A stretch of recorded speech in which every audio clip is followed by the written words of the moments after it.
हमारी इज्जत और गैरत का सवाल था। इंडिया की आपने जबान देखी थी जब उन्होंने न्यूक्लियर एक्सप्लोजन किया तो उनकी जबान बदल गई, उनका लहजा बदल गया, उनका बॉडी लैंग्वेज और डिमिनर बदल गया।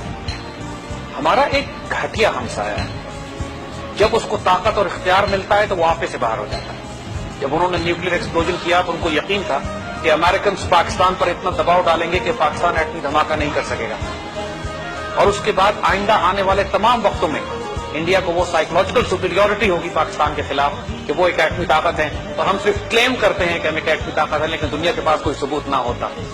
देखिए, परसेप्शन बहुत इंपॉर्टेंट होती है। दुनिया को ये बताना जरूरी होता है कि हम जो कह रहे हैं वी मीन इट ऑल्सो, और उस वक्त अगर हम न्यूक्लियर एक्सप्लोजन न करते, हमारी आइंदा आने वाली नस्लें उस इंफीरियोरिटी कॉम्प्लेक्स में एहसास कमतरी में जिंदगी गुजारती, और हिंदू बनने की जबान और उसका लहजा हमारे खिलाफ ऐसा होता कि कभी हमें इज्जत से सर उठा के जिंदा न रहने दे देगी।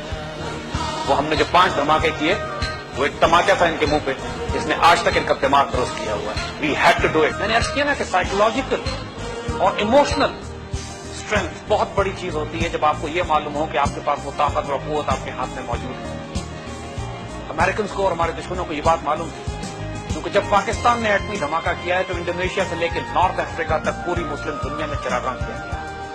फलस्तीन के बच्चों ने रक्स किया है सड़कों पर, हमास ने और फलस्तीन इंतफादा के बच्चों ने नारे लगाए कि अब इसराइल से हम आंखों में आंखें डाल के बात कर सकते हैं। पूरी मुस्लिम दुनिया हमारे न्यूक्लियर एसेट को ओन करती है।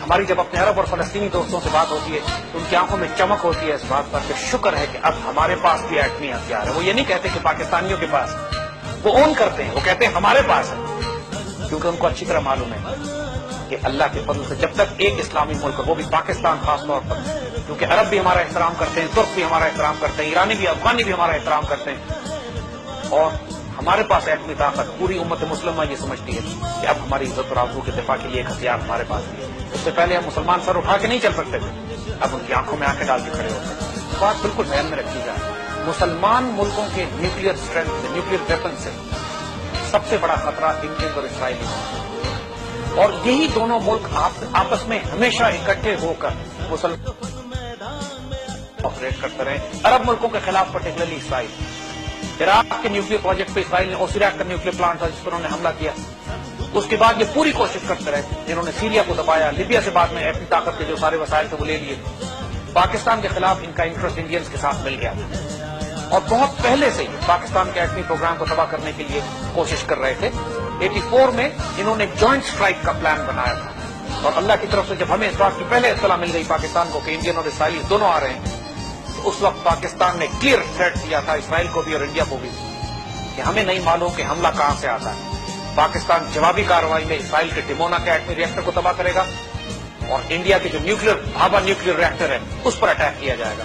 पूरी पाकिस्तान एयरफोर्स एयरबॉर्न थी, हमारी पूरी आर्म फोर्सेस तैयार थी उनको इंगेज करने के लिए, और जो एग्रेसिव रिस्पॉन्स पूरी पाकिस्तानी आर्म फोर्सेस का और एयरफोर्स का था वो इस कदर इनका दिल दहला देने वाला था कि इसराइली और इंडियन से बैकटॉप, ये पीछे हट गए। और ये अल्लाह की तरफ से एक गैर मामूली मोर्चा हुआ कि 2 बड़े दुश्मन जो बिल्कुल एयरबॉर्न हो चुके थे पाकिस्तान पर हमला करने के लिए, हवाई जहाज उनके हवा में उड़ चुके थे, आधे रस्तों से वापस लौट गए।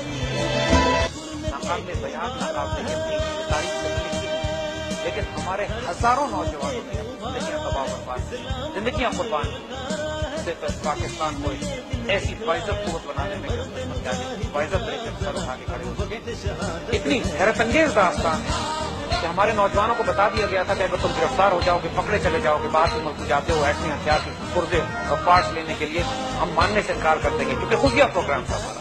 हमारे बहुत सारे नौजवान बच्चे पकड़े गए, 20-20 साल जेलें काटी उन्होंने, लेकिन वापस आके एक शिकायत नहीं की। तो सबने कहा दे न्यू दिस, जब ये रिस्क ले रहे थे तो उनको मालूम था कि ये रिस्क इस काबिल है कि लिया जाए।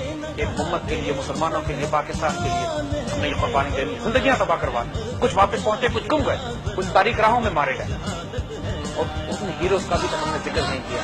आइंदा आने वाले दिनों में इस कौम पर तर्ज है ये कि अपने शोहदा की, अपने हीरोज की तारीफ रखें जिन्होंने पूरी दुनिया में फैल कर पाकिस्तान को एटमी हथियार लाए। के फजल से दुनिया के अमीर तरीन मुल्कों में से हमें हमारा क्राइसिस लीडरशिप का है, हमारे हुक्मरान खाइन है। अल्हम्दुलिल्लाह पाकिस्तान एक न्यूक्लियर स्टेट है, और अल्लाह के फजल से हमारी आर्म फोर्सेज, हमारी कौम, हमारी इस कौम से मोहब्बत, पाकिस्तान से मोहब्बत करने वाले पेट्रियोटिक एलिमेंट्स से फख्र महसूस करते हैं और अल्लाह का शुक्र अदा करते हैं।